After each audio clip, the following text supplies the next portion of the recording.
ওর বাসায় হচ্ছে গিয়ে 2-3টা room most probably.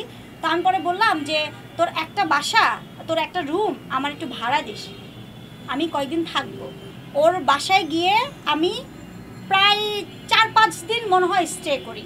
I don't want to Akashni. Who is Akashni? I don't know. I don't like Akashni. আমি আকাশনি বলতে আমার জীবনে আমি চিনি না তার। তো এই টাকাটা চাইছি এটা কোনো বিষয় না। একজন বন্ধুত্ব বা একজন সাংবাদিক একজনের কাছে একটা হিরোর কাছে হেল্প চাইতেই পারে, কিন্তু ওদের পার্সোনাল লাইফ এটা আমারও দেখার দরকার নাই। ইভেন আপনাদের এই ভিডিওর মাধ্যমে আপনাদের মাধ্যমে জানতে রাসেল মেয়ে আমার আগেও ভাই ছিল, যেমন একজন কোয়ার্টি হিসেবে বা একজন শিল্পী হিসেবে এখন আমার ভাই আছে, তার সাথে আমার কোনো পার্সোনাল কোনো দ্বন্দ্ব নাই। আর আজও পর্যন্ত রাসেল মিয়া ওর সাথে কাজ করার পর রাসেল মিয়া আজও পর্যন্ত আমার একটা মেসেজও দেয় না, আমিও তাকে কোনো দিনকার SMS মেসেজ দিই। সো এই জায়গা থেকে ওর যে প্রবলেমটা যে বিয়ের কথা বলতেছে, একজন বিয়ে করলে তার কাছে কাবিননামা থাকবে, 10 জন সাক্ষী থাকবে, বিয়ে বললেই তো হয়ে যায় না। আর আমরা হয়তো আজকে অনেক বন্ধু বান্ধব মিলে কথা বলতেছিলাম যে জীবনে প্রথম ব্যক্তি হয়তো সে যে বউয়ের অধিকার আদার করার জন্য অনলাইন যাচ্ছে।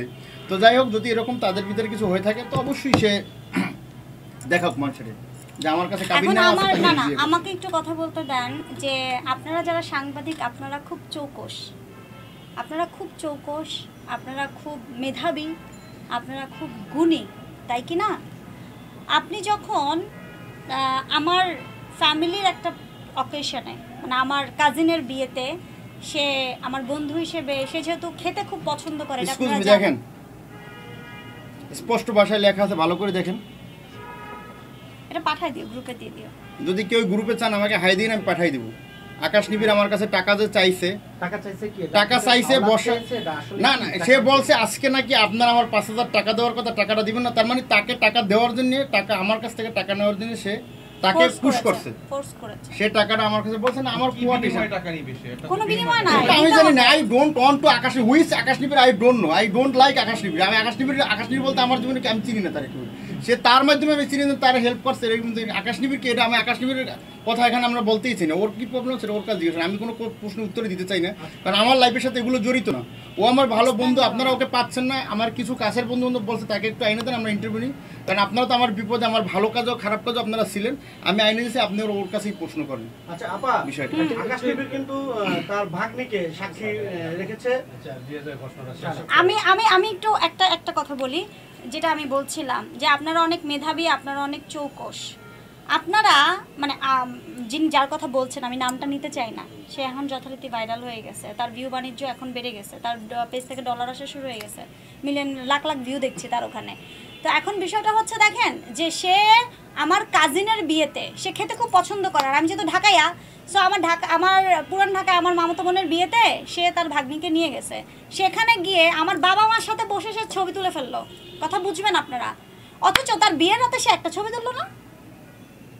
তার নালে ফোনে, আমি বলি তার ফোনে না, আমার ফোনে কেন? তার ফোন নাই, তার বোনের ফোন নাই, তার ভাগ্নির ফোন নাই।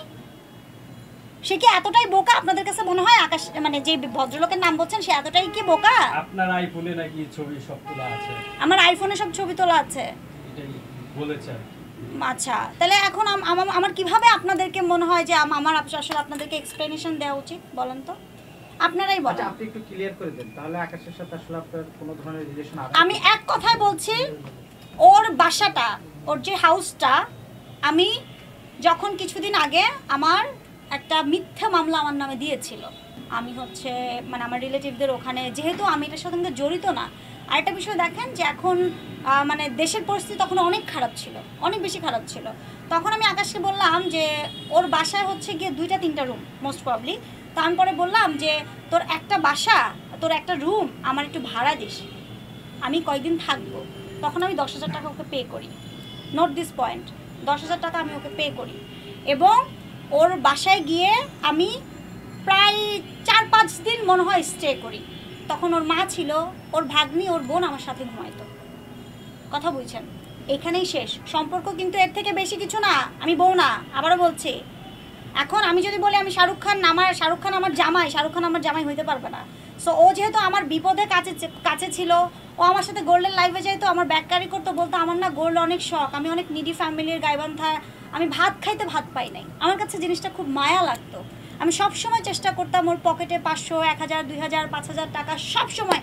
এটা অনেকে অজান্তেও জানে যে আকাশ নিবিড় ফিউ ডেজ মানে লাস্ট 4 মাস চলছে বর্ষা চৌধুরীর টাকায়, এটা সবাই জানে, আমার মনে হয় আপনারাও কম বেশি সবাই জানেন। ওর ড্রেস থেকে শুরু করে, ওর ওয়াচ থেকে শুরু করে, ওর গলার গোল্ডের চেন থেকে শুরু করে, এখন বলতে পারেন আপনি কেন দিচ্ছেন, বিকজ ওই যে আমার যে বিপদের সময় ও ঝাঁপায় পড়ছিল, ওই বন্ধুত্বের খাতিরে আমি ওর জন্য আমার যতটুকু সামর্থ্য হয়েছে, ওর বাবা মা, ওর ফ্যামিলি মেম্বার্স সবাইকে আমি সাপোর্ট করেছি, টাকা দিয়েছি, ওর বোনকে নাচের ক্লাসে দিবে, ও এই করবে সেই করবে, এগুলো আসলে আমি বলতে চাই না, কারণ আমি এরকম সবাইকে করি।